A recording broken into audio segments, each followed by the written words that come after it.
will say, like, I know during my time at Westminster, but then also at Calvin, they really emphasized you need to have mentors, you have to do internships, and so you should be getting some of that. But I'll just go back to my earlier thing is we need to be selecting people who already have the character and maturity and experience before they get the tools. The future is now. Hey, everybody. Welcome to the Disciple Standard Podcast. Aaron is still out on paternity leave, and so I've got with me, I don't remember your nicknames, the doctor, You do. the wise one, and myself. Mr. Multiply. But we're going to start out this episode in an unusual way because Jary sat down. He just spent a little time with one of our seminary students, and the topic was tri-perspectivalism. And I had to admit that I don't know what that means. And so it's like we're going to have a little seminary class right now. Jary to the world. He's going to talk about systematic theology and tri-perspectivalism. Hit us. Hit us. All right. Try perspectivalism. I just like saying it. Yeah. John Frame has a systematic theology. John Frame was a professor at Westminster Seminary and Reformed Seminary. Retired. He's now 86 years old. But in his theology, he says you look at everything from three perspectives. And he says any one of those perspectives can gain all the truth or really lead to the other perspectives. But we tend to look at things. Normative is the first perspective, so you look at Scripture. What Scripture teach? So the sovereignty of God, where do you find out about it? From Scripture. So you have normative. And you can stop right there and say, here's what Scripture teaches. That's sort of what Burkhoff does in his book, his systematic theology. The second would be situational. How does it work itself out in the world? God is sovereign over, and then you list all the areas where God is sovereign. All right, that works. So now we look in life and say God is sovereign over jobs and health and presidents. And the third one... How's that different from normative? Well, the normative just gives you the source material. The Bible says, and the situational says, now let's put it in this world, in our specific world. That make sense? Is it like application? Maybe. Or is it... It's application to the larger world. Yeah. How do you take Scripture and apply it to a larger world? So it would be like you reflect on what the Scriptures teach and then think about what that means for the world today. For the world. The third one is existential. Now you apply it to yourself. As though you're not in the world? Well, you are in the world, but your world's more specific than the big world. So there's all the stuff going on in Iran, and now existential says, well, how does this apply to my daughter who just had a baby? That God is sovereign. It's much more specific, much more personal. Okay. So we do it. Every sermon does that. He's just So spelling it this out. is a way of sort of drilling down. Drilling until down. It touches your own heart. Let me give you the fascinating part, though. Oh, okay. If you like this stuff. So I thought his student, Vern Poythress, who's still a teacher, Vern's got to be in his 70s now, at Westminster in Philadelphia. I had Poythress. Okay. So Poythress would always talk about this. You read any of Vern Poythress's books, and they're tri-perspectival, to the point you go a little crazy. And, and so I thought, where did he get this? Well, then reading Frame, you're like, he got it from Frame. Where did Frame get it from? Frame got it from Van Til. So Van Til, so we went back and we were looking at Van Til, and Van Til lays out the outlines of, he calls it perspectival. Frame makes it tri-perspectival, and Vern Poythress sort of solidifies it.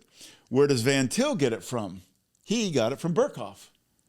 So then we went back and looked at Burkhoff's theology, and he uses the term perspectival, but he does it more low-key. He's doing it, but it's less defined. So every generation is defining it and explaining it more. Where did Burkhoff get it from? Bavinck. Mm-hmm. So this perspectival understanding, if you are part of the Dutch tradition or you're part of the Reformed tradition from Westminster, you've gotten this, even if it's not spelled out. That to me is fascinating. Okay. So the next question would be, where'd Bavinck get it? But that didn't go that far. Mm-hmm. So that'll be the next rabbit trail. I told Pam, it sounds ridiculous. I said, I'm getting chills because what we're watching is the development of a theological way to read Scripture that comes through this line of theologians back almost 200 years now. Okay. That's very cool. So that's it. I'll be done being a nerd. Wow. What a strong opening to the Disciple Standard podcast today. Yeah, it's cool. So I told Pam, I said, Pam, you're in that direct line. I said, from Babbing to Burkhoff, Burkhoff to Van Til, Van Til to Frame, Frame to Poythress, Poythress to Reed. Reed. Reed. To Tor. What? Reed to Tor. Reed to Tor. So that is that 7 generations? Look at that. Wow. Tor and more. That is something. That's okay, something. Thanks for sharing. Thanks for sharing. Zach, what's new with you? Like I was mentioning earlier, I'm coaching my daughter's softball team, so I'm finding a lot of joy there. Things are going really well at church. And there are 3 strikes. Try perspectival. Ah. 3 looks. Try to hit my curveball. Try to hit my changeup. Try strike-tivalism. Try strike-tivalism. There we go. Wow. Okay, and what's good about coaching softball? I had it last night. It's seeing girls grow. There was a girl who, whenever the ball would come at her with her glove, she'd do like a get out of the way of the glove so she doesn't get hit. And so I worked with her for That's a good way to get hit. quite a while. I know. She told me, she said, what I like to do is when the ball's coming at me, I just close my eyes. There you go. And then that way, if it hits me, I'm not going to know. I'm not going to see it happen, or it'll just go past me and it won't hit me. And I said, terrible way to play softball. I got knocked out by a baseball once. Did you? Yeah. But they wear masks. Oh. So I told her, if you get hit in the face, Wait, it's not going to hurt. everyone wears a mask on the field? Yeah, the girls do. Oh. I should have had on a mask. That's right. Tell us it about doesn't your get getting ahead. knocked out by a baseball story. I played first base, and where our field was, the sun would set right in line from shortstop to first base. Yeah. So this kid who was a shortstop, best athlete on the team, he wouldn't just throw the ball. He'd always throw a pitch. So he'd throw a knuckleball or a curveball. Well, it got lost in the sun. I had no idea. It was something like this. Boom, hit me right here. Bing, Reed's gone. So Did you get the out? What? Did you get the out? No. Because that would have been so cool. Boom! Just lands in your glove. No. Ball hit me here, not there. You're out, but it good. just lands in your glove. That would have been so cool, The Jerry. story gets better every year, so. Next year, tell it that way. Yeah. Still got the out. The out. Still got the out. The ball was stuck right here. All right, I've got a topic for today's show. And the topic first started when I happened to see this little article in our denominational magazine called The Banner. I didn't actually see it in the physical printed copy. I just saw this little online article. And the online article was just entitled Vacancy. And it's in a little section that they call By the Numbers. And I was sort of fascinated by this because they have been kind of doing a little study in our denomination about how many churches are vacant, which means they have no pastor. And this number has been climbing and climbing. And right now, to the best of their being able to tell, there's 146 vacancies across the denomination. That's of a denomination of about 980 congregations. And so that's about 18% of the total number of churches have no pastor. And they actually broke it out by classis or by area. It turns out that, I don't know, you probably can't see these numbers, but the east coast of the United States has the least number of vacancies. Across the East U.S., there's only 7 vacancies, but Canada in the East has 42, which is the most number of vacancies. Anyway, long story short, that's a lot of churches that don't have a pastor. This caught my attention because last year when I was at Synod, I was on an advisory committee that received all the, I don't know what you call it, reports from the synodical deputies. And those reports end up telling you all the pastors who retired or who left for another career or who, got kicked out for whatever reason. And then there was also, as part of those reports, the number of people who entered candidacy. And I don't have the numbers exactly right. I wish I had actually jotted it down and kept it, but it was like there was 150 people who went out, and there were 18 people who came in. Okay? So whether they're retiring or they're leaving for some other career or whatever, there was 150 pastors who went out and only 18 who came in. And this trend is likely to continue. And then it just so happened that I came across this video this week, and I wanted to just share it with you for your response. So, I don't know, do you have some initial responses, or shall we start with the video? I'll just say during my time at Pastoral Resources and then also with Thrive, I worked with the database that we keep to help search committees, and this was a problem the entire time. There's just large parts of the country where there are many churches that are vacant, and it's very difficult for them to get candidates to come out. So I'm interested to see what the video has to say. Okay, so now let's roll the tape, and maybe we'll just play it for a while, then we'll stop, then we'll play it some more. If you see anything interesting, just say so. Every year, thousands of seminary students graduate trained to be pastors, but they're not becoming pastors. They're walking away before their first Sunday. The pastoral pipeline is broken. Churches are panicking because nobody's coming to replace the pastors who are retiring or quitting. In 2024, Protestant seminaries graduated approximately 4,000 Master of Divinity students, the degree specifically designed to prepare pastors for congregational ministry. Within 5 years, 85% of them will not be in pastoral ministry. Not because they lost their faith, not because they failed morally, because they discovered that the job they were trained for does not exist anymore. Seminary teaches you Greek and Hebrew, church history, systematic theology, how to exegete scripture, how to preach a sermon. What it does not teach you is how to manage a congregation that treats you like an employee they can fire, how to counsel people through crises you have no training to handle, how to survive on a salary that does not cover your student debt, or how to pastor a church that is dying and blames you for not saving it. The statistics are brutal. 53% of pastors say seminary did not prepare them for ministry. 90% say the actual work of pastoring was completely different from what they expected. 80% of seminary graduates who enter pastoral ministry leave within 5 years, and the ones who stay are exhausted, underpaid, and planning their exits. Today, we are investigating why the pastoral pipeline is collapsing. What seminary students discover in their first church that makes them quit. Why the churches desperate for pastors cannot find anyone willing to take the job. And the question that every denominational leader is avoiding: what happens when an entire generation decides pastoral ministry is not worth it? Okay, let's pause. I was going to say. All right, so here's some statistics. They said there's about 4,300 seminary students graduate with an MDiv from Protestant seminaries every year in the United States. And then I went a little further. I think actually this video was made by AI. 100%.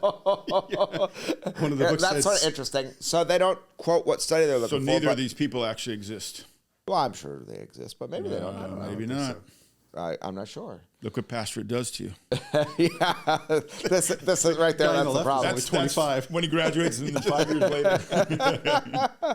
So, okay, but there was a Duke Divinity study, and this is what they found, that 85% of people who graduate with their MDiv will not be serving in congregational ministry within 5 years. So what's really happening is that people are getting out there, they're trying something out, they're like, whoa, not for me. And they're getting out. The video will go on to explain a little more. In fact, we can watch some of it in a minute. It started hinting at it. The pay is too low to cover the debt that you took on. You were trained for one thing. You found out that wasn't it at all. Like, I was trained to exegete scripture and be a theologian, and they're wanting me to do what? So that was another piece of the puzzle. But basically what, the other thing is the number of students that are actually entering seminary is lower and lower every year too. So even if we were somehow being more successful at getting people to sustain in ministry, we still don't even have enough people entering to match the number of people who are exiting or retiring.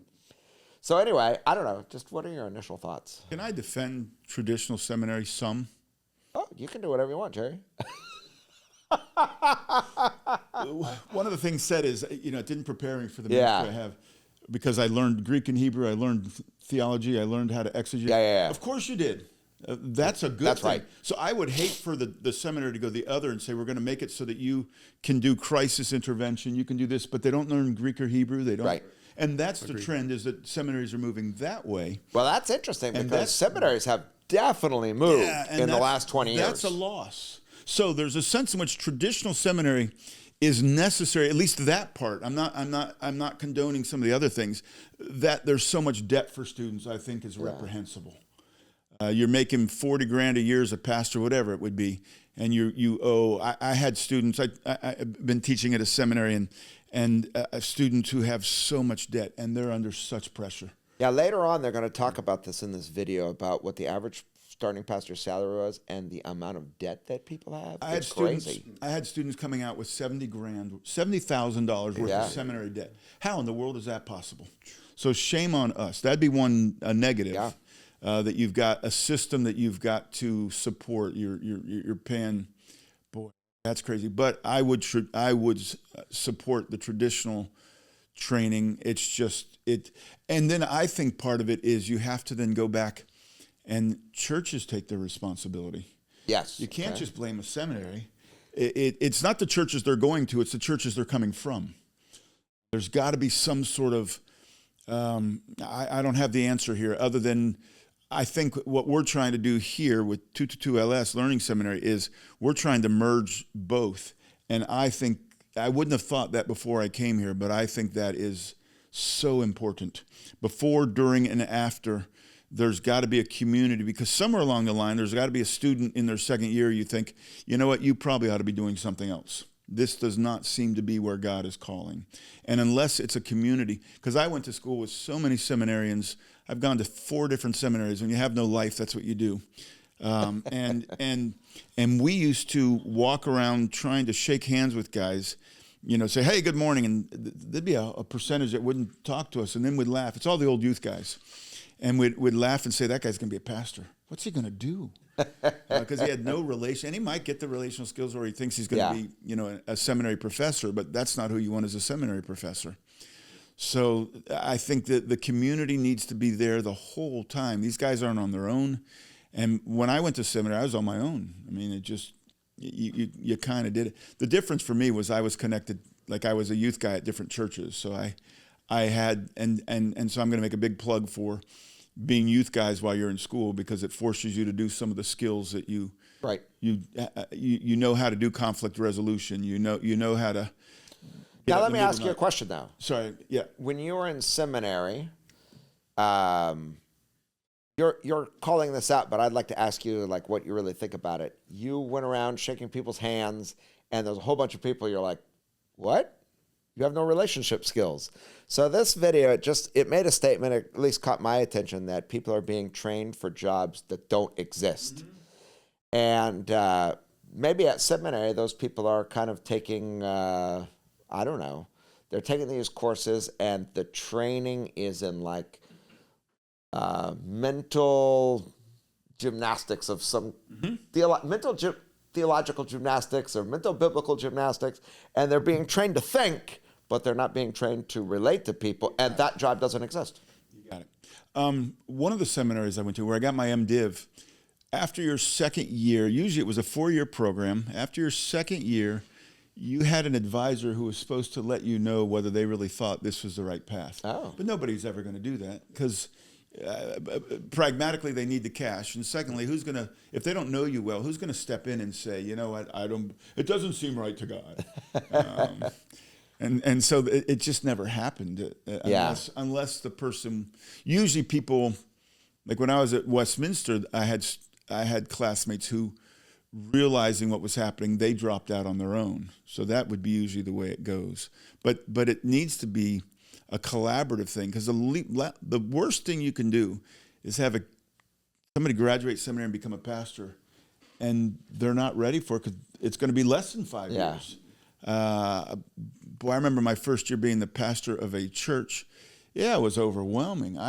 Every day, I would honestly, I would get online, and I'd look at farms in Vermont. I would say I could buy a farm in Vermont and go raise dogs. And the thing that kept me going is I knew that it was my choice to be there, but I could leave. Okay. And that's what sort of kept me above water. I'm here, but it was day to day. It was so overwhelming because I didn't have really anybody to talk to. Yeah. So. All right, let's hear from Zach a little. What are your impressions? What are your thoughts? We're just getting warmed up. We've only seen the opening of the video, but we're getting charged up, fired up. From people that don't exist. So, This AI has got us thinking. I think there's two thoughts I have. One is what this is doing is it's exposing a flaw in how we select pastors. It should not be that we find young people who are academically successful that can go to seminary and then lead a church. That's the complete wrong way to find pastors. We need to find people and identify people of character who then can go get the tools like Greek and Hebrew and all that. I would not change seminary at all. Seminaries doesn't exist to help you be a good people person, which you need to be a pastor. Mm-hmm. It trains you to exegete scripture responsibly. So, the problem is how we select pastors. The other thing is, man, there's a part of me that watches this and I think, frickin' who? Like, every... Wait, say that again? Whoa. Boo, frickin' who? This is the most controversial thing you're ever going to say on Disciple Standard Podcast. Boo, what? Boo, frickin' who? Jary, cry me a river. Yeah.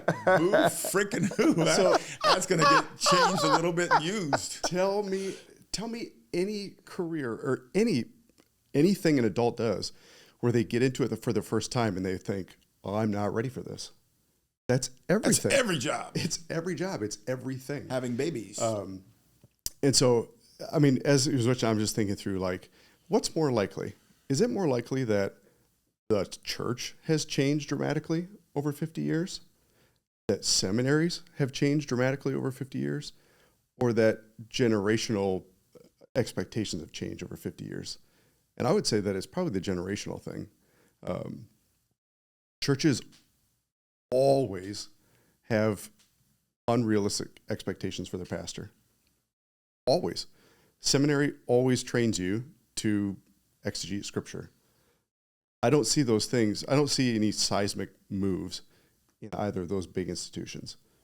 Rather, I see a generation that's told, like, you've got to find balance. You've got to have these boundaries.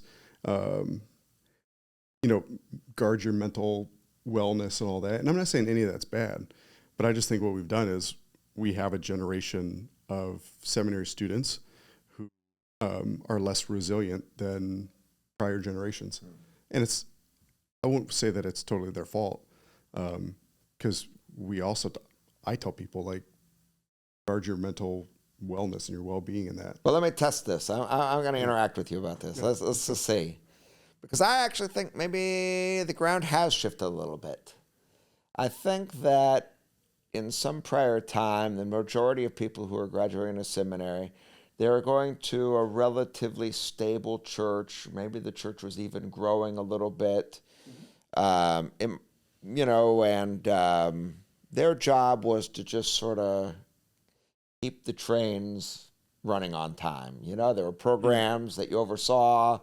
There was sermons that you prepared, and, you had to make a certain number of maybe pastoral visits, but the job was just sort of, I don't know. You had a defined responsibility. Mm-hmm. But now I think actually what congregations are expecting from their pastor is maybe more than that, because they're not relatively stable. Congregations have been in some fairly difficult decline. They're aging. They're facing, perilous times in the sense like, man, are we even going to make it? And they're looking for their pastor to be a turnaround agent to, I don't know. So it's not just keeping the program going, but actually being innovative, being creative, and I see where you're going, but this isn't like churches in decline is not this immediately recent phenomenon. Like it's been like this for a while. So 25 years. Anybody who's entering into ministry right now or preparing for ministry knows the landscape. It's kind of like if you're going into journalism,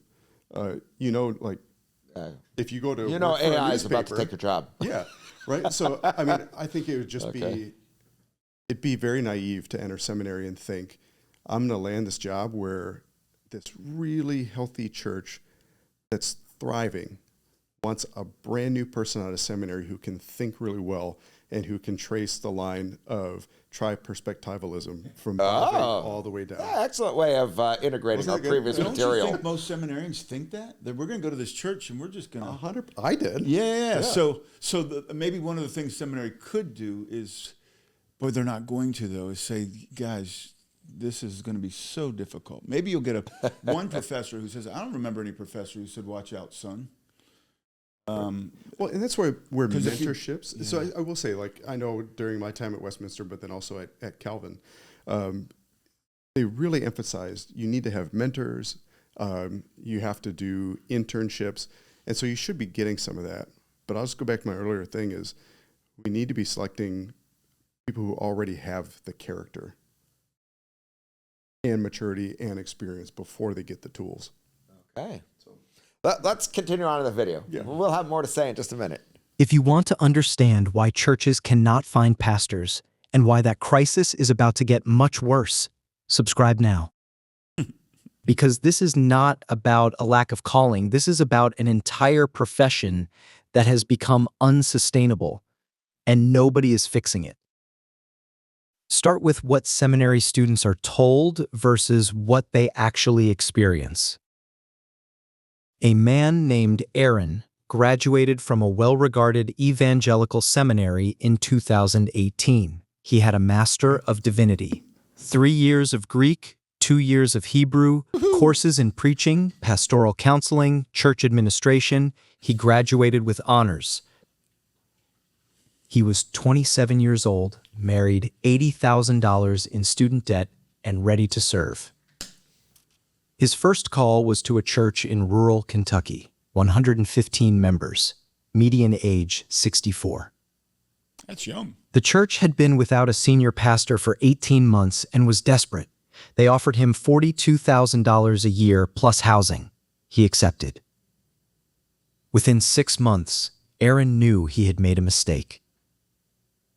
The church expected him to preach 3 times per week, Sunday morning, Sunday evening, Wednesday night, lead all the board meetings, manage the building and grounds, counsel anyone who called, visit every sick member, perform every wedding and funeral, run the youth group because they could not afford a youth pastor, post on social media, respond to emails within 24 hours, and be available at all times in case of emergency.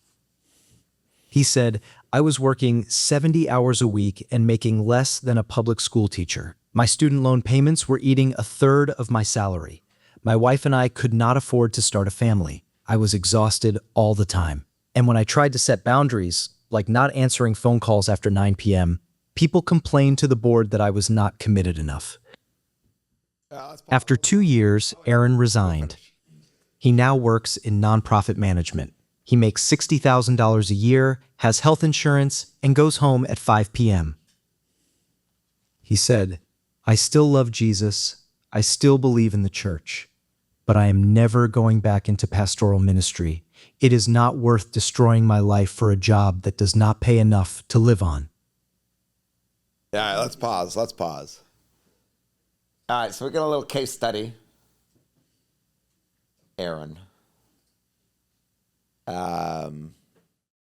I don't know. Maybe it's just sort of anecdotal, but I think what this video is trying to do is sort of illustrate the wider issue. How could a guy like that sustain ministry? Was he? He accepted the contract. Say, don't. Okay, Like, boo, frickin' who? Aaron. BFH. Yeah. So this is the part that just it gets me frustrated is that, like, there are these jobs out there, and okay, so 128 vacancies. Is that what you said? 146 in the CRC. 146 in CRC. And that offered the most. 42 is the most. Come on. Yeah. Okay. Listen, if you're a congregation who is expecting a pastor to do that, and you're going to offer a salary that somebody with student debt can't take and they can't support a family, you shouldn't expect to get a pastor. I mean, you just can't. Okay. And if you're a seminary student, and you're going into the ministry, it has to be calling. But Zach, a And a lot job. of these vacant churches, they cannot come up with better I salaries. understand that. Yeah. I understand that. And let's be double A, Ron. He feels like God's called him to, and that was maybe the best offer. Yeah. So what else? He's got all this debt. He's the seminary tells you, God will provide. God will do this. He walked down a road thinking, God's calling me. People Yeah. were encouraging him. Probably he was even encouraged to take on this debt in some form or another. Yeah, The yeah. seminary is So- like, we got to keep going. So that you're the you're young a gifted guy. Yeah. Zach's the middle-aged guy looking back and saying, well, that was dumb.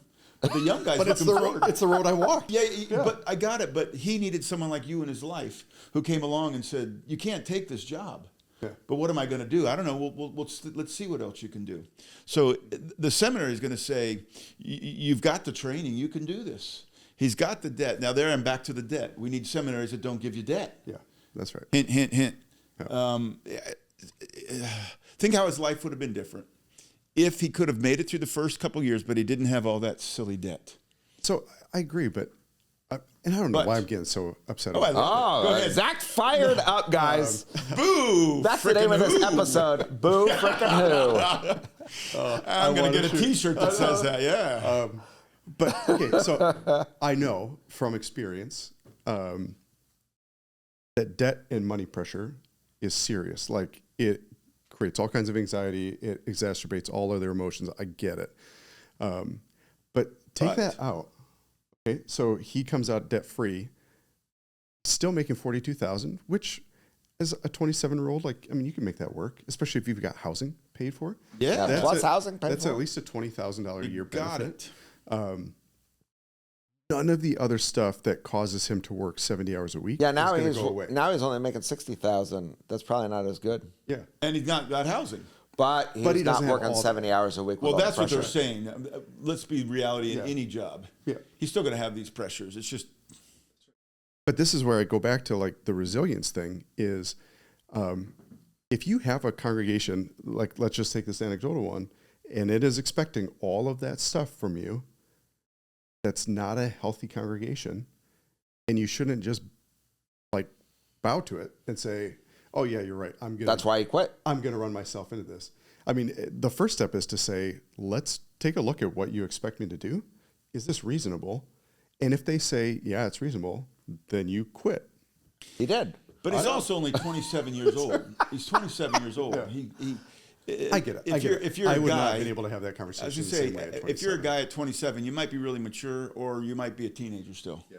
So you're coming in and you're going to go tell these old Kentucky dudes, hey, that's a dumb job description. Yeah. Yeah. So I will say that's one of the benefits of being a part of a denomination. Okay, well, hold on. You've worked in pastor-church relations. Are you telling me that pastors aren't experiencing boards giving unreasonable demands to them? Like, hey, work you're at not Sunlight. I answering get phone calls unreasonable after every 9 day. o'clock. You're not visiting enough. You're not. The yeah. person's knocking themselves out, and yet they're still not doing enough. You're telling me you never encountered that? That's all the time. That's all we encountered. Yeah. Yeah. That's church. That's what the church is. Okay. Yeah. So what's the answer? Puff it out. Boo. No. Wow. No, I'm kidding. I'm kidding. I think the answer is Well, I'll just tell you what the answer was for me. Okay. The answer for me was okay, this is my bed. I made it. I'm going to lie in it. So I'm going to take responsibility, and I'm going to do what I can do, and I'm going to communicate what I can't do.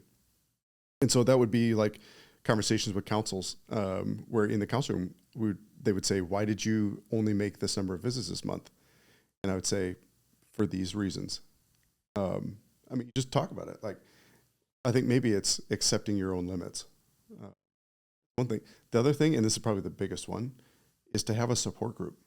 Like, to have other guys. When I was a pastor in Grand Rapids, now I know this isn't always the case because, like, if you're in rural Kentucky, you might not have a lot of churches around you. But with like Zoom and Google Meet now, that can be mitigated. But I had a group of pastors I met with every week. And every week we prayed for each other. Every week we commiserated with each other. Every week we celebrated with each other. And I know, and we just, last summer I was in Grand Rapids and I got to have lunch with them. Yeah. And it was amazing. And all of us said, we're all in ministry today because of that group, because we had each other. Wow. Yeah. And no school debt. I just think that's a huge part of it. I do too. Clearly, that's a huge part of Aaron's To me, story. that's just monstrous. I agree with you, especially now that you can Zoom or Google Meet. Yeah, you gotta have everybody needs their guys. Yep. If you don't have your guys, you're dead. Yep. I have a friend who's a pastor, and he has like a code name for himself that's like, I don't want to say it, but it's a spiritual code name. And so he goes by that. So when you talk to him like a normal person, his persona is he's the pastor. And so he's sort of worked himself away from the congregation, and he works himself away from normal people, because who wants to hang out with the pastor? You want a normal guy. So you are able to do that with your guys. And so you have to have a bunch of guys who know you as you are, not as the pastor. Yeah. And then help pay your debt. All right, let's continue on. Aaron is not an exception. He is the norm. Let's look at what the data actually shows, because this is not about individual weakness. This is systemic failure. 85% of seminary graduates leave pastoral ministry within 5 years.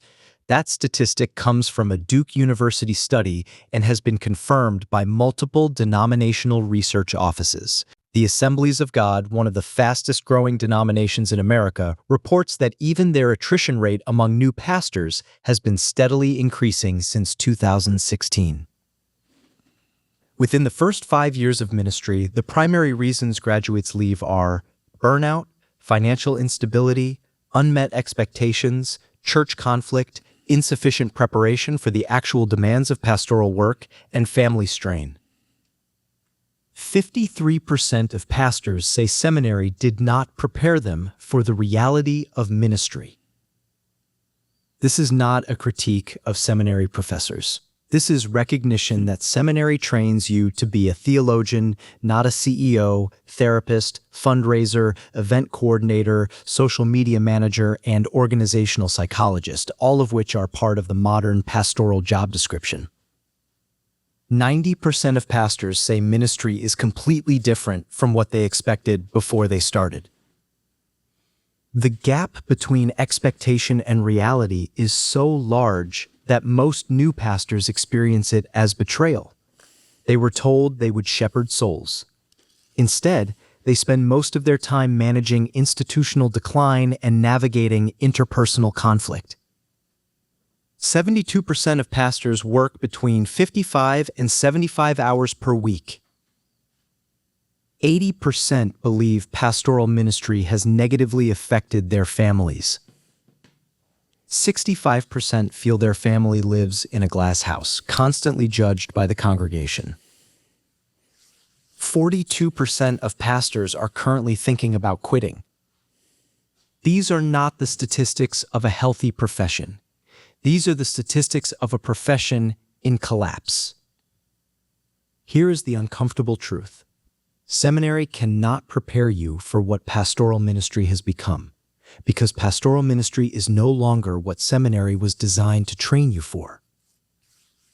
Seminaries were built to train theologians and preachers, men who would spend their careers in stable congregations, respected by their communities, supported by denominational structures, and paid enough to live comfortably. That world no longer exists. Modern pastors are not primarily theologians. They are institutional managers of declining organizations. They are therapists without training. They are fundraisers for budgets that never balance. They are referees in intergenerational conflict. They are the scapegoats when things go wrong. A woman named Jessica. All right, well, let's pause there. All right. Reactions? Talk about how that's the case now. They're not theologians. I think these are issues that have gone on for a lot longer than the last 5 years. I mean, Oh, yeah. I think so. so I think that it's not like new seminary students, I think, should be that surprised because it's at least been 40 or 50 years, maybe longer, that pastors have always been underpaid. There's always been intergenerational conflict. You've always been asked to do, how many pastors and young, especially if you're younger, in small congregations have been asked to, my uncle would always cut the grass at the church where he was a pastor. That'd be how he spent his Saturdays. Sermon in the morning, grass in the afternoon. So that's been the expectation of a lot of places. Youth, how many pastors have to do youth and their wives do the children ministry? Play the organ, play the piano. So I think these issues are not new issues. So, Yeah, that's probably true. and denominational support. Boy, it'd be interesting to talk to people like pastors who are my age and older and ask about their denominational support. Because I can tell stories of guys when I was young who are older than I am who did not feel like they got much denominational support. In fact, maybe they felt the opposite. Yeah. When denominations attack. Yeah, well, been there, done that. Yeah. So these aren't new issues. So if a student, it's almost like they're creating a seminary student who maybe in real life doesn't exist. Like any student that go to a church, if they've been in part of a church at all, has to know that it's a mess. Every church is a mess, depending on how you look at it. You can look at every church and see where God's working. You can look at every church and say, well, that doesn't quite jibe. And I would like to think seminary students who are working on a master's degree, the kid's 27, they're at least somewhat aware of that. I don't know. It feels like it almost feels like it's a fake scenario. Okay. And I think let's look at the people who are staying. Like, what's true about them? Okay. So it's not everybody who's leaving. Not everybody's getting burnout. Not everybody. According to this, 15% of people stay. Yeah. So over 5 years, right? So what's different about them? Because they're not. I don't know what they would say, but anecdotally, they're not going to churches that are wildly different than anybody else. So why do they stay? Yeah, I don't know. I guess with us, why they probably do. But if I heard Jary sigh, so I'm curious about this. Mm-hmm. Was that a sigh of? No, I was just thinking, as you said that, 15% stay. You're part of that 15%. You came to Port St. Lucie. You did not have much happening, but you stayed. Mm-hmm. So why'd you stay? Why were you able to stay, whereas people before you left? I'm asking you. I know. Okay, you're just looking at me. I'm just like thinking about it because I actually contemplated leaving very early on. That's healthy, though. I think everybody does that one. So I had gotten to the point where like, man, I've screwed this all up. I think I should wrap it up. In fact, I was going to become a missionary anyway. I didn't want to be a pastor. I think one of the things that wound up happening was when I first got here, I felt incredibly alone. We're pretty far flung from the heart of our denomination. So I was down here in Port St. Lucie with a fairly small church. The church was experiencing growth, but all that growth brought a lot of challenges that I had never thought of before. And besides which, I think when you're in your first years of ministry, you have no idea what you're doing. This is like zero.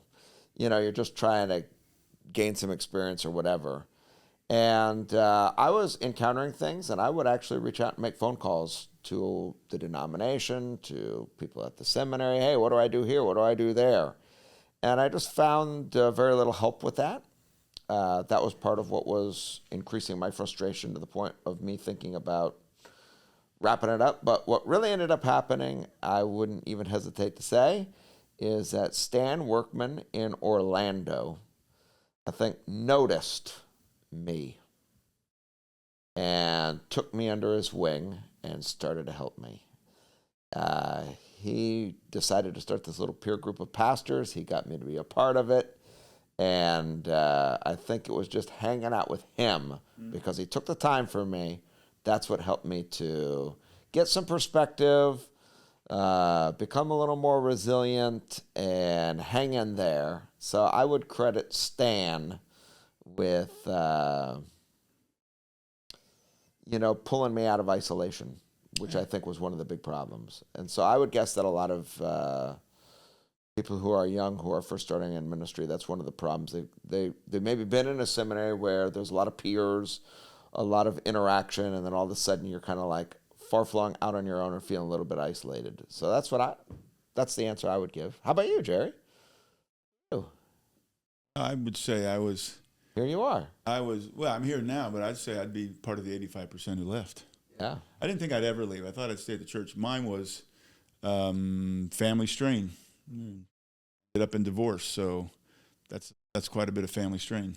Yes. So I was 15% without wanting to be. And when I left, realizing that was the issue, the shame level was so high. Okay. And I thought, I will never be involved in a church again. So that God has brought me back into a church is, it's maybe funny, but it's uncomfortably wonderful, I guess. Huh? I mean, that's why, like, my first year here, I'd always say to Scott, you guys going to fire me yet? That was my constant refrain, because I was preparing myself that clearly this guy doesn't belong in a church. So I'm one of the regenerated 85%. Okay. So that would be an interesting statistic. I think there probably would be some statistic like that, but it's not in the study. Yeah. So as we're talking, the thing I think about, okay, what can seminaries do differently? What can churches do differently? And even seminarians themselves, what sort of preparation must they make? We are responsible, as you say, boo whatever who. We've 27. You're married. You're a grown man. So what do you have to?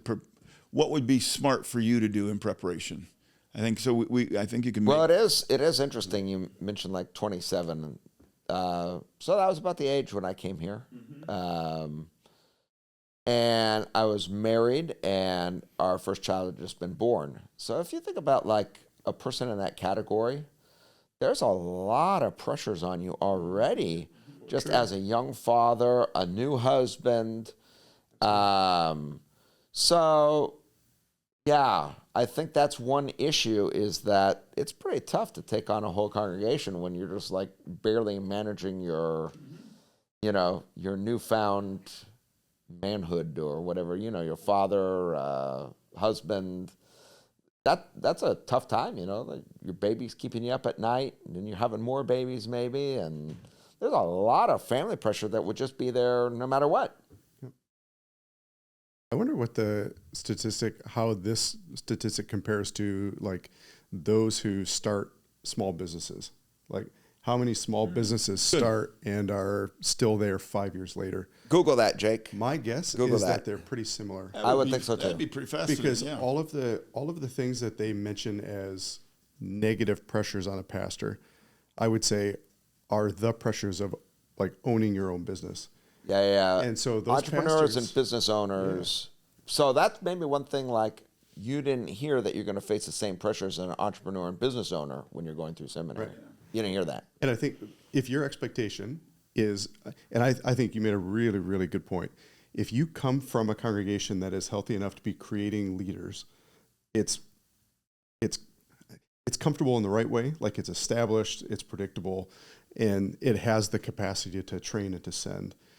If you're expecting to go into a congregation to just manage something like that, you're in for a huge rude awakening, because most churches just aren't like that. But if you go into it thinking, I am responsible to administer this thing, I am responsible to raise funds for this thing, I am responsible to grow enthusiasm and marketing for this thing, because God has called me to grow this congregation, I think your experience is different. And I would wager that that's what the 15% does these days. Well, I think this is one thing that I'll just reflect on. I think there are a lot of professions where you have to have some skills, but the skills are fairly narrowly defined, right? But to be a pastor of a church, the number of skills that you need to have there's like 30 or 50 different skills that you have to be pretty good at, or you're probably going to flop. And so you have to slowly but surely gain proficiency in all those skills.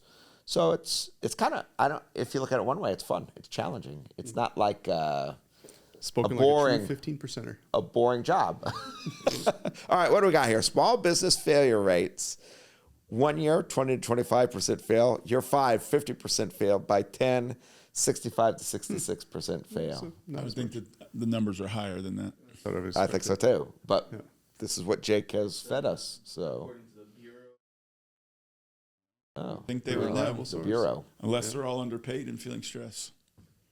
Okay, but let me try to turn the conversation here a little bit, because I've got the doctor and the wise one, and it's interesting how this conversation has gone, because I think we've all taken it at sort of a more personal level, but I want to think about this at more like the higher level, like we're looking down on the whole system. In my mind, if we want to have like a robust mission movement in North America, and the church starts thriving and it's going gangbusters and we're multiplying, then we're going to have to figure out how to raise up and train leaders that become resilient, that can do all of this. It's such a difficulty if you're putting all this effort in, and 85% of the people you're putting the effort in are like, see ya. Yeah, So my question is more like global. What kinds of things can we be doing to help leaders, to raise them up, to create a more healthy environment? Is there any fix, or are we just doomed? But you know there's a fix. Okay. I mean, all right. So let's look at what we're Since the doing. doctor is about to illuminate us all Tri-perspectival. with tri-perspectival wisdom. Boo, tri-spec. Okay, I'm saying. All right. I think there is a model here that works. And I would say A model here. You mean at Sunlight? At Sunlight, and I think it's probably at other churches too. The way it starts is you give people a chance to do ministry in whatever capacity, and I think in the process you see some skills, but more important, you see your character. Yep. You say, all right, I'm thinking about the youth stuff. We don't just need people; we need certain people. And so then you see these people and they begin to get the opportunities. And if you're a good leader, I was reading something that said many leaders don't want to give up their areas of responsibility because the other person might look better than them. Okay.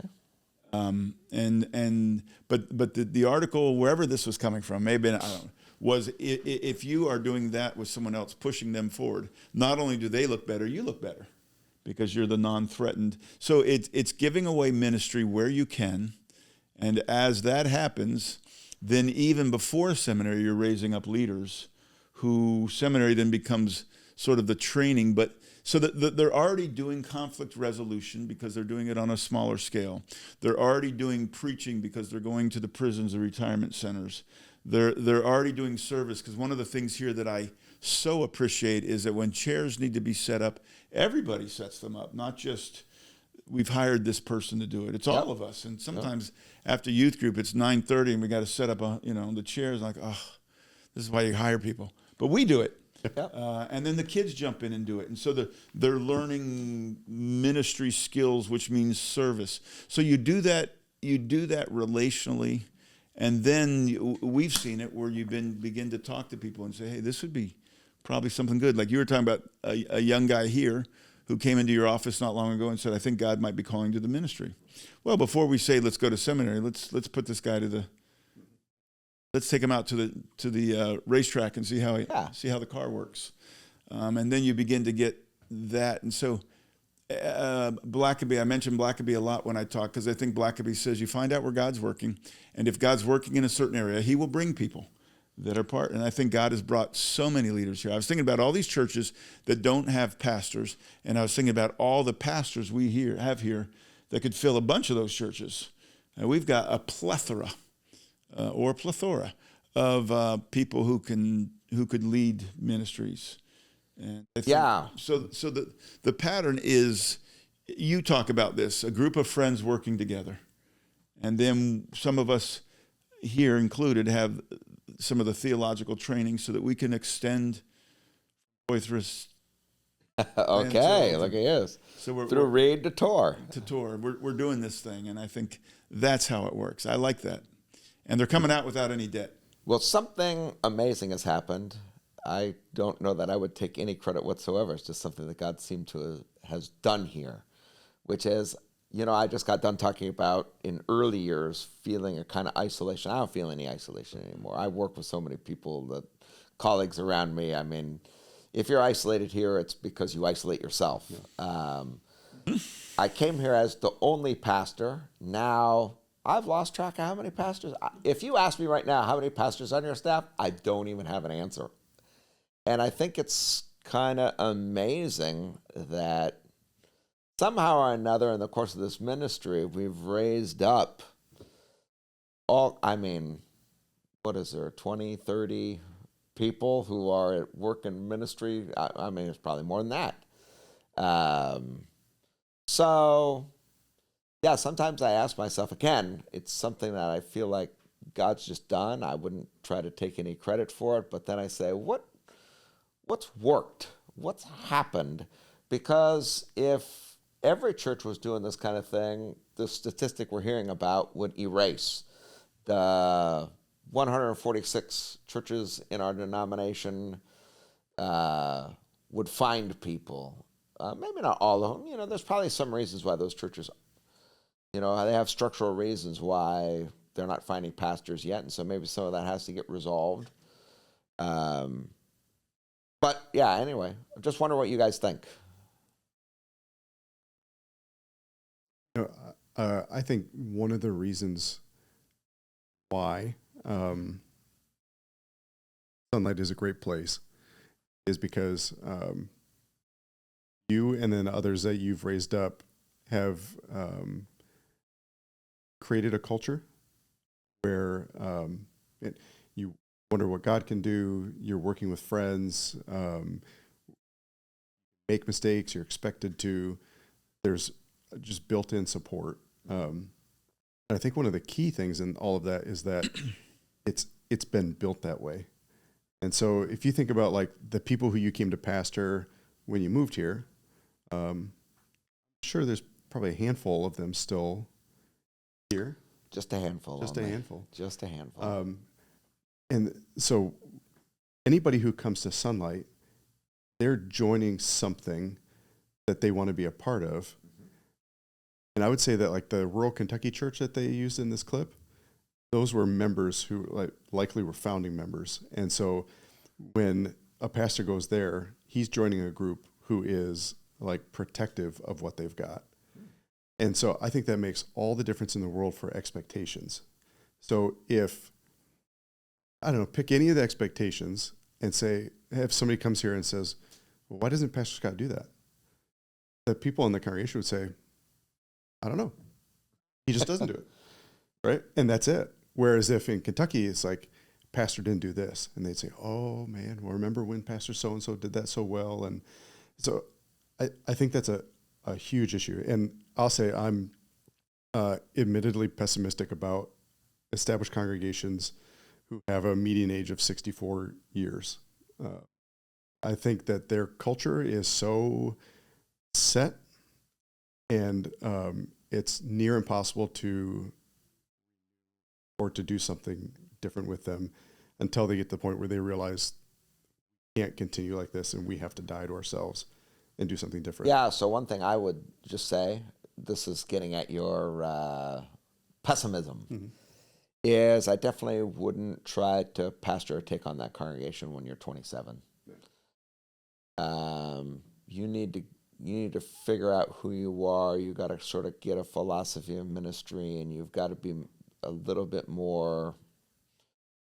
I don't know. I think about this from time to time, which is when you're a brand new young leader, you know that in order to lead, you got to get. I mean, it's just axiomatic. If no one's following you, you're not leading. So you need people who are willing to follow you. So you kind of ascertain that they're not going to follow you if they don't like you. So what ends up happening is that you do too many things to try to get people to like you because you think they're going to follow.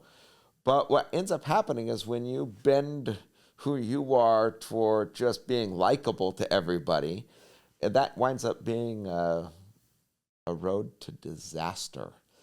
Because you find yourself being agreeable with everybody, even though they're not agreeable with each other. And pretty soon, no one really knows who you are anymore. And, Jary just talked about these people who become kind of professional pastors and we don't even know who they are anymore. Mm-hmm. So I definitely think like the best thing to do is get into some kind of situation where you can figure those things out before you get into rural Kentucky church and try to turn it around. So I do think, what is part of the answer? I think part of the answer is like the model that we've done here at Sunlight with planting PGA and other church plant is that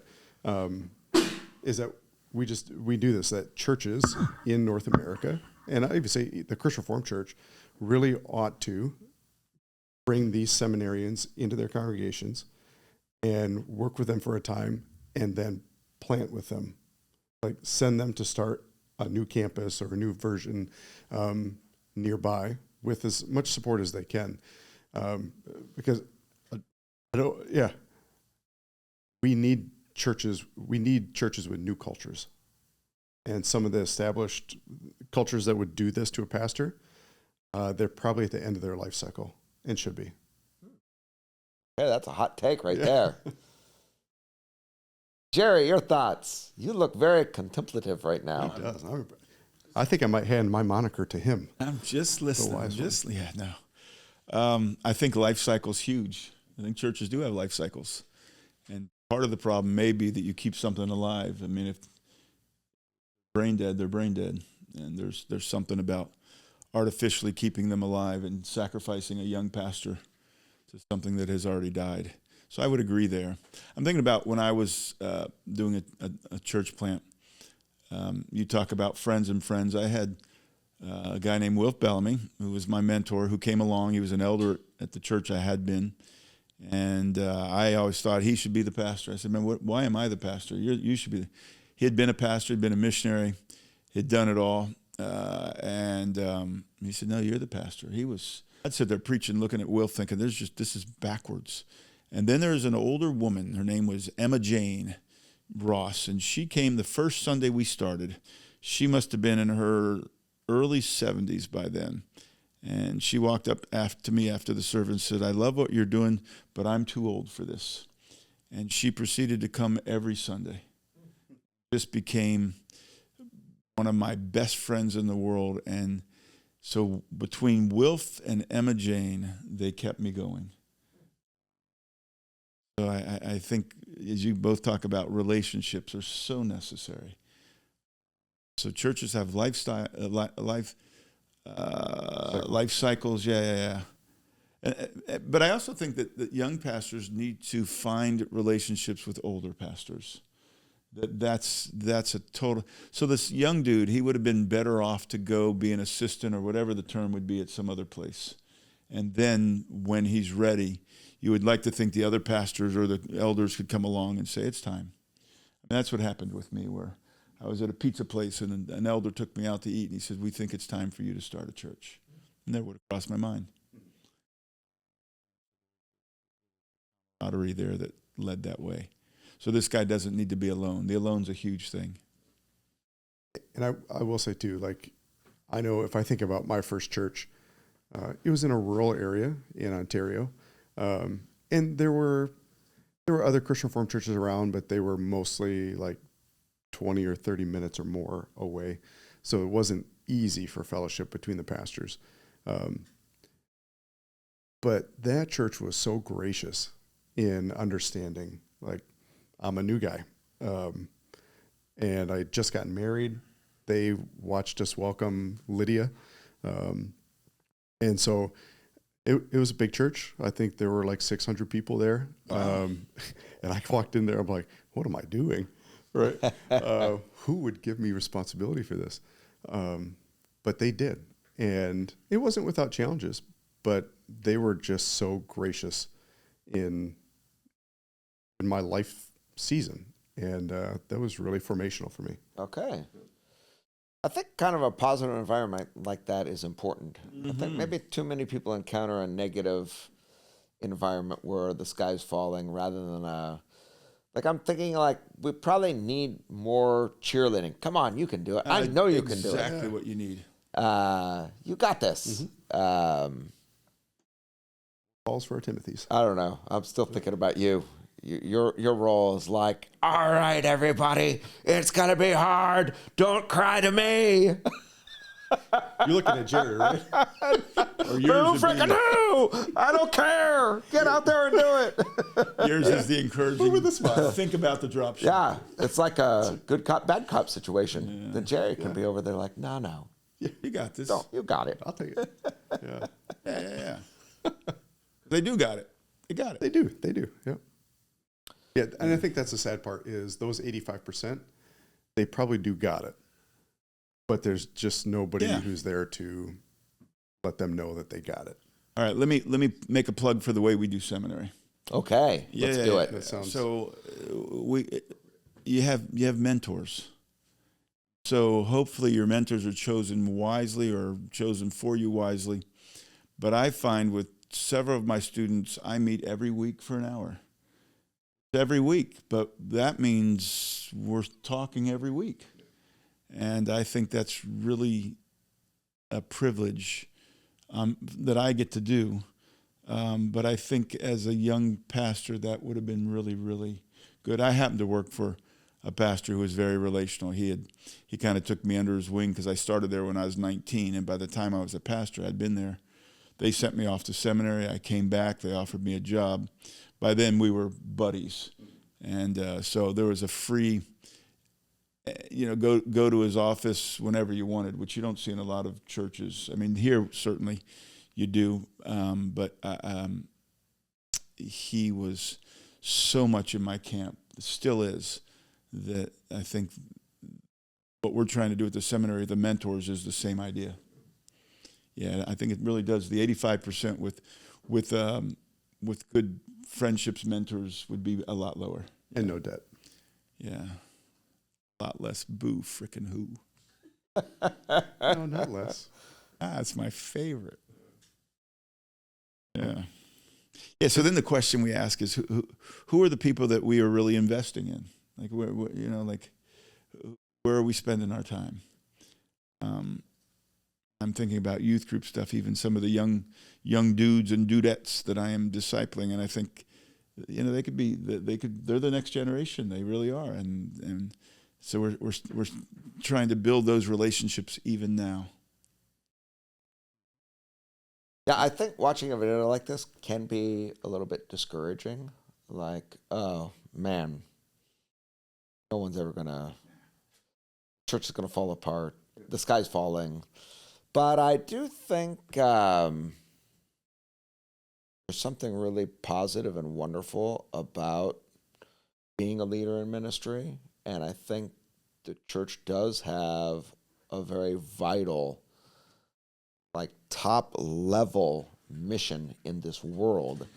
And we need people who are willing to give their life to it. We need the most talented people to say, you know what, I choose to do this.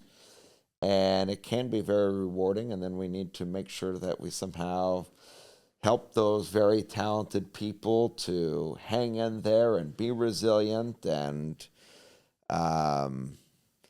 for sure, if I just think man, I would like to be part of a vital mission movement in North America, we've got to raise up leaders who don't feel discouraged, isolated, alone, hoodwinked. Oh man, I got sold a bill of goods. It's not even like that. They need to go into it clear-minded, with a lot of cheerleading and support. No debt. We got to get rid of this debt problem. I don't know. I think I'd like to tweak my response from earlier just a Oh, little no, it's bit. the title of the show. No, not that one. I stand behind that. Oh, okay. If I was T-shirts in are a already being made. I was going to say, yeah, I'll wear the hat. Yeah. But, I said maybe the 85%, if they had the mentoring and the encouragement, they would stay. But I would just temper that with the thought of maybe they're really not called or cut out for it. Like maybe that's just part of the reality. Yeah. And so, if we had a special forces that was hyper-focused on the poor people who didn't meet the grade, we'd have a pretty lame special forces. Maybe that's what we need to be looking for in this season of the church, is really building up those 15 to 20% who are like, yeah, I'm ready to give my life for this. Yep. Now, here's another, I don't know, it's a hypothesis, a thesis, which is, I think maybe in the past, the job of leadership development was located at a denominational level. We send you off to a denominational seminary. There's a denominational kind of candidacy committee. And I think maybe my thesis would be we've got to locate the process of leadership development in the local church. Clearly. When I went to seminary, the denomination I was a part of, a church had to send you.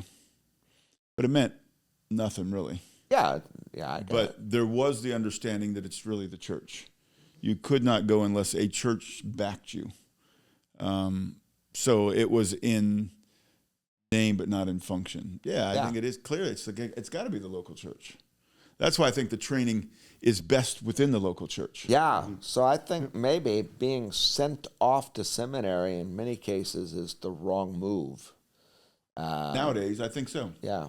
But like Zach, I wouldn't discount my seminary training. No, I'm not doing that right now. Yeah, I got it. So if you can do both. I'm plugging 222 Leadership Seminary again. Well, we were also talking to, let's say you get done your MDiv and you want a PhD. Then we talked about maybe that's where you go and you go sit with the eggheads and you say let's do this. By then you've got the church with you. It's a different group of people. Sure. The young dudes just cutting out of college who are men and women who are thinking about being in ministry. I think the nurturing is so important. Yeah. And it can happen there. I mean, as you get connected to churches when you're in seminary, that would have been mine, how it worked for me. But, yeah. And the scholarship needs to be as good as you could have gotten somewhere else. I think it's important that we are teaching things well. Put on your former denominational hat for a second. One of the things this video talked about was, and we didn't even get there yet. That's all right. We're not going to. That's enough. We'll put the link in the description. You can watch the whole thing. But one of the things it talked about is that a lot of people, as they're searching for, okay, I'm not going to be a local pastor. What do? I cut out and I try to get a job at the denominational level, or I get a job kind of nonprofit or whatever. So there's like a move toward something adjacent to the local church, but not the local church itself. And you went through that process a little bit. Mm-hmm. You maybe, I don't want to speak for you, but had a challenging time as a local pastor, realizing like, man, I'm spinning my wheels. I don't want to do this anymore. I have gifts, talents, and abilities that are bigger than this. And you found a home for a little while working for the denomination. But then somehow or another, you said to yourself, I have gifts, talents, and abilities bigger than this, and found your way back to leading a congregation. So talk about that a little bit. From any particular angle? From your angle. From my angle? Yeah. I mean, I served a really great church in Grand Rapids, but I just saw that I wasn't making the kind of progress that I wanted to, or see the church develop in the way that I was hoping it would. And in that, I mean, I would say there's leadership failures that I had that contributed to my wanting something different. And so when I had the opportunity to work for the denomination, it was a wonderful reprieve. I worked with other pastors. I actually worked with some of my buddies that I had met in that group. And the work was fantastic. It was, for a time, a place to use my gifts without the same responsibilities of the local church. I mean, there were responsibilities there, but they were just different, and that change was healthy and good. I loved the work there. I loved meeting with pastors, all of that. It's great. I loved even going to churches that were in trouble and helping them walk through it.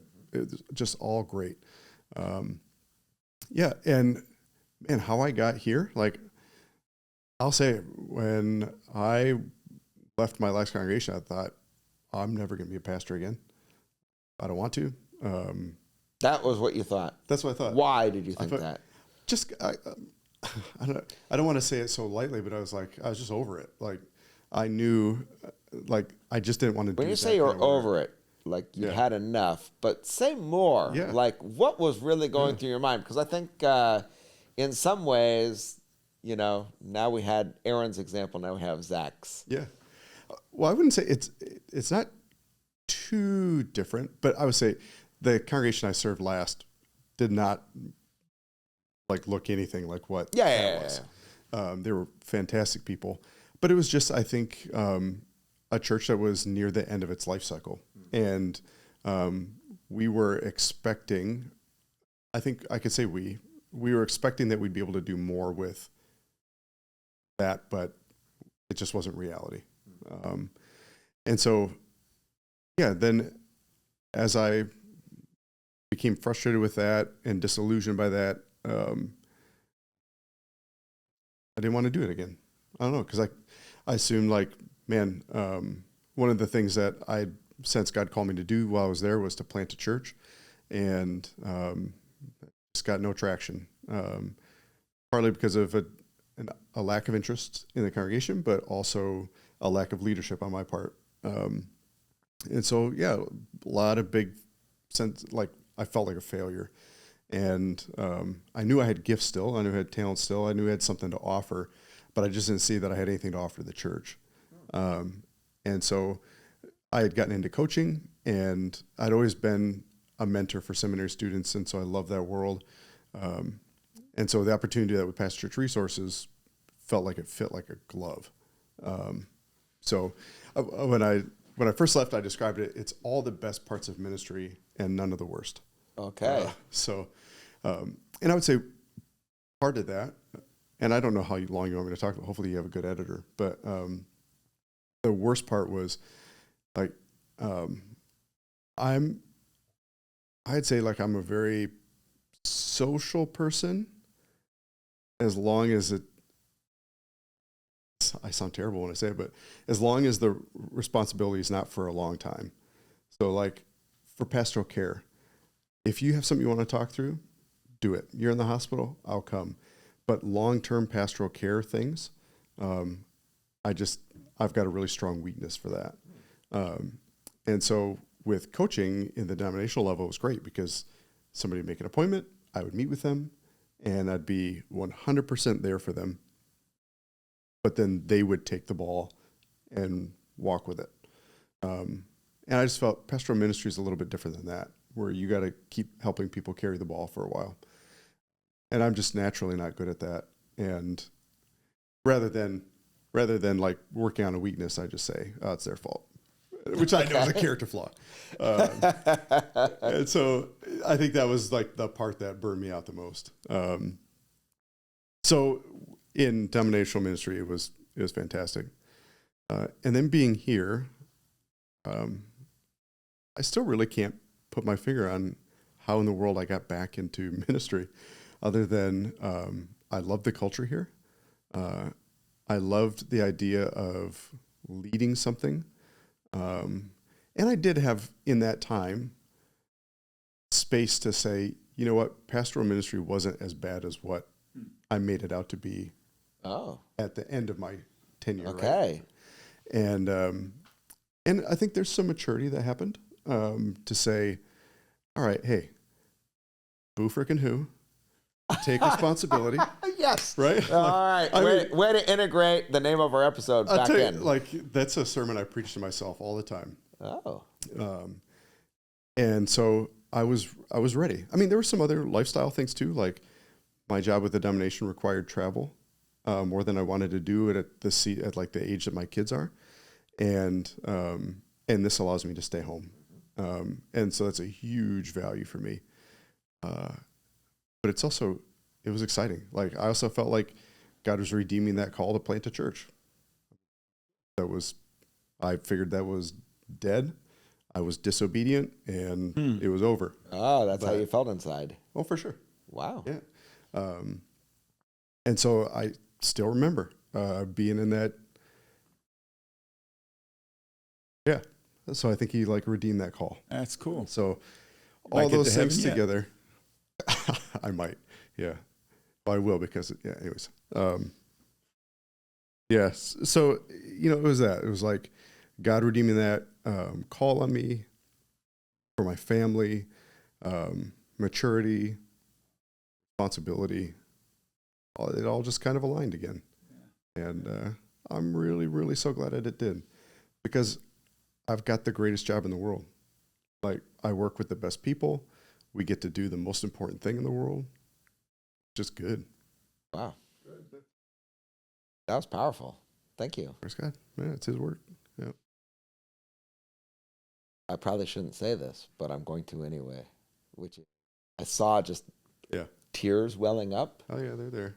And I thought that's just excellent for the name of our show today, Boo Frickin' Who. That is good. Yeah, it's great. Yeah. There'll be a picture just of your face with tears on it. And Please make it an AI generated one. But Yeah, just- all the book titles are all. Yeah, the when people log in, what they're going to see is AI is just going to have tears just streaming down your eyes. Oh, that'd be fantastic. But I really appreciate that you shared that, because I think I was vulnerable to say what you said. Say, man, I thought it was over, so to speak. That, wow, Not over. this is how God's ordered my life. I think is really cool. And you're an awesome pastor. So I think that's one thing, like, yeah, you're really good at what you do. So that's great that you're doing it. Thank you. And I would love to encourage like anybody who's out there who's like thinking, I'm ready to be done. I'm looking for dog farms in Vermont. Do it. Just get out of ministry for a couple of years. that's good. Oh, It's not where I okay. thought you were going to go with that. That's Yeah. good. yeah, that was a curveball. Yeah. Go do something different. Go buy that dog farm. Go buy that dog farm. Got it. Because I think the reality is that like when God calls somebody, wherever they are, they never escape that call. Like for the whole time I was at Thrive, I was still Pastor Zach. Yeah. If I would have went to be a financial advisor, I would have been Pastor Zach the whole time. I think having space and a break is really healthy and good. Okay. Some people might find like, you know what, I shouldn't go back in, but I bet you out of that 85, those people can't help but get back into ministry somehow, even if it's not as a pastor. Okay. Track that, Barna. Track There you that. go. Well, it's Duke Divinity School, but Track whatever. that, Duke. All right, Jary, any final thoughts before we wrap up the episode? I'm encouraged by this. I think the 85% isn't a real 85%. I like what you just said, that sometimes it takes time to figure out if there's a call, there's a call, and it works itself out in funky ways. And that's encouraging. The church isn't going anywhere. God's certainly not done. Some guys maybe have been set up. Some guys maybe are going in, and I say guys, men and women are going in for the wrong reasons. And there are churches that maybe need to close. So I'm encouraged because as we're seeing here, there are a lot of younger people who are interested in ministry. God is raising up a generation. So we have seen how it can work. We don't have it done perfectly, but I think we are responsive to them when they believe that God is calling them somewhere, giving them opportunities so that by the time they are pastoring churches or leading ministries, that 85% will certainly shrink because they've already been through this. So I'm very encouraged just talking through this in spite of this video. Okay. Well, everybody, thanks so much for joining us today. I think it's been a great conversation. I agree with you, Jary, that somehow, even though we had a video of doom, it's like we renewed our vision and we got a sense of like we can do it. And anyway, encouraging. So, Aaron will probably be back one day. But until then, it's probably my job to tell you to like, subscribe, comment, share this video with a friend. Help us if this helped you by getting the word out there. It's been good to be here, and we will see you on the next episode of the Disciple Standard Podcast. The future is now.